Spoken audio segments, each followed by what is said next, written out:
बिहार में बरसर इक़्तिदार जेडीयू की इंतखाबी मुहिम का आज से बाकायदा आगाज होगा। वज़ीर-ए-आला नीतीश कुमार आज वर्चुअल रैली करने वाले हैं। रैली की तमाम तैयारियां पूरी हो चुकी हैं। नीतीश कुमार पटना में पार्टी दफ्तर में बने कारपुरी ऑडिटोरियम में मौजूद रहेंगे। ये नीतीश कुमार की पहली वर्चुअल रैली है।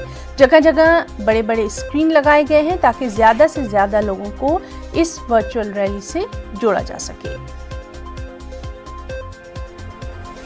और चलिए सीधे रुख करेंगे पटना का। मौजूद है हमारे साथी महफूज आलम। महफूज, पहली वर्चुअल रैली जो है वो आज होने वाली है, क्या कुछ खास इंतजामात? देखिए,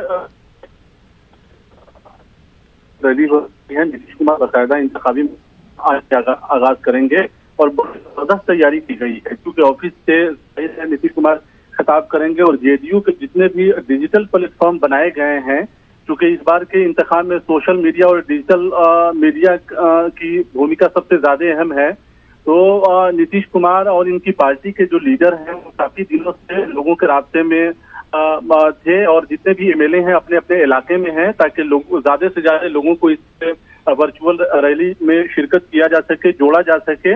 नीतीश कुमार इस वर्चुअल रैली से जहां इंतखाबी मुहिम का आगाज करेंगे, वहीं अपने तमाम तरक्याती कामों को भी लोगों के सामने रखने की कोशिश करेंगे।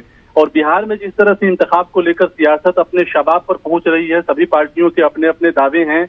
अपोजिशन ने भी कई तरह के इल्जामात पहले से लगातार मौजूदा हुकूमत पर लगाती आ रही है कि बेरोजगार लोगों के लिए हुकूमत कुछ नहीं कर रही है, किसानों के लिए हुकूमत कुछ नहीं कर रही है, या जो बाहर से जो लोग मजदूर लौटे हैं उनको लेकर भी हुकूमत पर सख्त तनकीद का निशाना अपोजिशन ने बनाया है। तो इन तमाम चीजों का एक तरह से कहें वज़ीर-ए-आला जवाब भी देंगे और लोगों से वोट भी मांगेंगे।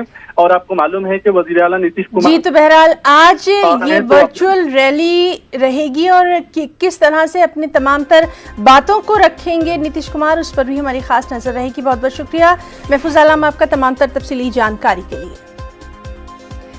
तो आज की ताज़ा खबर में फिलहाल इतना ही और मजीद ताज़ा खबरों के लिए आप लॉग इन कर सकते हैं news18urdu.com पर। आदाब।